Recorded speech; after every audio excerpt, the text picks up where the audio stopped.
জয় মা ষষ্ঠী। 1 জুন 2025 রবিবার, জামাই ষষ্ঠী তথা অরণ্য ষষ্ঠী। জামাই ষষ্ঠীর বিশেষ দিনে এই একটি খাবার সকলে খাবেন।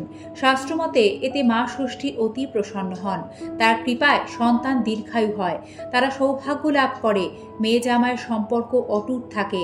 সুখ সৌভাগ্য লাভের জন্য বিশেষ তিথিতে বিশেষ খাদ্য গ্রহণের কথা জ্যোতিষ ও বাস্তুশাস্ত্রে বলা হয়ে থাকে। তবে জামাই ষষ্ঠীর বিশেষ দিনে কোন খাবার কোন নিয়মে গ্রহণ করলে সৌভাগ্য উদয় হবে, বিস্তারিত আজকের পর্বে আপনাদের জানাবো। মূল পর্বে প্রবেশের আগে সিংহরায় ডোরবেলের সনাতনী বার্তার নতুন আরও একটি পর্বে আমার সকল দর্শক শ্রোতা বন্ধুদের স্বাগত জানিয়ে পর্বটি শুরু করছি।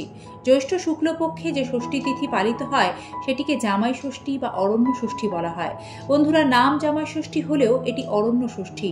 সকল সন্তানের মায়েরাই কিন্তু ষষ্ঠী ব্রত পালন করেন সন্তানের দীর্ঘায়ু মঙ্গল কামনা করে।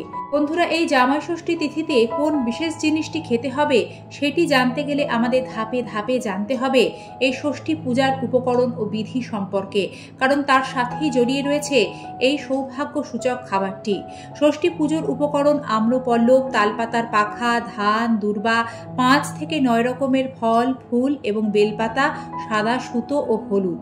অন্যান্য ষষ্ঠীর মতো এই ব্রততে উল্লেখযোগ্য হল পুজোর ডালি থাকে কাঁঠাল পাতার ওপর সাজানো 5, 7 বা 9 রকমের ফল, তার মধ্যে একটি হতেই হবে করম চা, আর থাকে 108 গাছা দূর্বা। ষষ্ঠী পুজো উপলক্ষে মায়েরা ভোরবেলা স্নান করে ঘটে জল ভরে নেন এবং ঘটের ওপর স্থাপন করেন আম্রপল্লব, সঙ্গে রাখেন তালপাতার পাখা।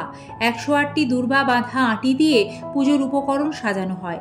করমচা ফলসহ 5 থেকে 7 বা 9 রকমের ফল কেটে কাঁঠাল পাতার ওপর সাজিয়ে রাখতে হয়। একটি সুতো হলুদে রাঙিয়ে তাতে ফুল বেলপাতা দিয়ে গিট বেঁধে সাজানো হয়। এরপর মা ষষ্ঠীর পুজো করা হয়। তার আগে সকালে ওই ডালি নিয়ে পুজো দিয়ে আসতে হয় মা ষষ্ঠীর থানে। তারপর যিনি ব্রতী তিনি ব্রত কথা পাঠের পরে সবাইকে বাতাস দিয়ে হাতে ষষ্ঠীর সুতো বেঁধে কপালে দইয়ের ফোঁটা দেন, তবেই উপবাস ভঙ্গ করেন বাড়ির গৃহিণী।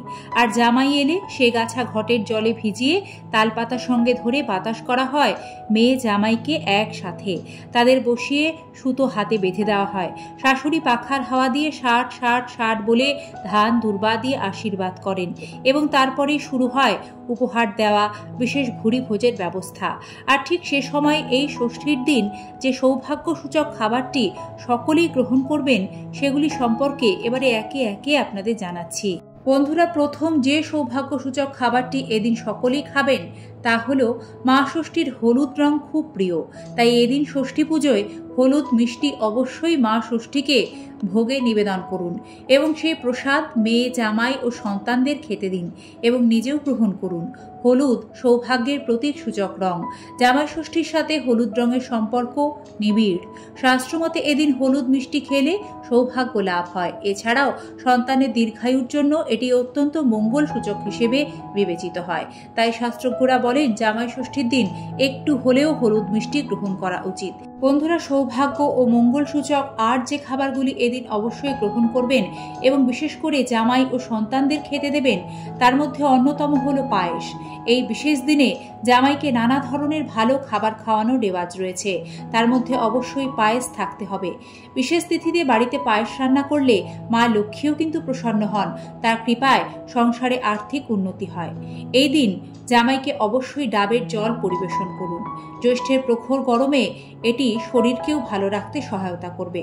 বন্ধুরা, খুবই গুরুত্বপূর্ণ, অবশ্যই এই জামাই ষষ্ঠীর দিন আপনার জামাই ও সন্তানদের পাতে রাখুন একটু হলেও শুদ্ধ গাওয়া ঘি এবং দই, তা টক দই হোক বা মিষ্টি দই। এইগুলি শুক্র গ্রহের সাথে সম্পর্কিত, আর শুক্র গ্রহ আমাদের পার্থিব সুখ স্বাচ্ছন্দ্যের কারক গ্রহ। বিশেষ শুভ তিথিগুলিতে এই খাবারগুলি গ্রহণ করলে সুখ সৌভাগ্য লাভ হয়, আর্থিক উন্নতি হয়। তাই জামাই ষষ্ঠী তথা অরণ্য ষষ্ঠীর খাদ্যের এই নিয়ম পালনে নিশ্চিত রূপে সকলেই উপকৃত হবেন। মা ষষ্ঠীর বিশেষ কৃপা লাভ করতে এদিন আপনার মেয়ে জামাই ও সন্তানদেরকে হলুদ রঙের পোশাক উপহার দিন এবং আশীর্বাদ করার সময় আপনার সন্তান, জামাই ও মেয়েকে সেই হলুদ নতুন জামাটি পরে বসতে বলুন। একজন ব্রতী হিসেবে আপনি নিজেও সম্ভব হলে এদিন হলুদ পোশাক পরে অরণ্য ষষ্ঠীর ব্রতটি পালন করুন। এতে মা ষষ্ঠী বিশেষভাবে প্রসন্ন হন, তার কৃপা লাভ করবেন।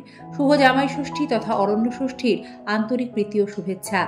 মা ষষ্ঠীর কাছে প্রার্থনাই জানাই তার কৃপায় সকলের সন্তান দীর্ঘায়ু হোক, সকলের মঙ্গল হোক। ভালো থাকবেন। আজ এ পর্যন্তই। সাথে থাকবেন নিয়মিত এই ধরনের সনাতনী বার্তা, পুজো পাঠ ও ব্রত কথা সম্বন্ধীয় ভিডিও দেখতে। ঈশ্বর আপনাদের মঙ্গল করুন।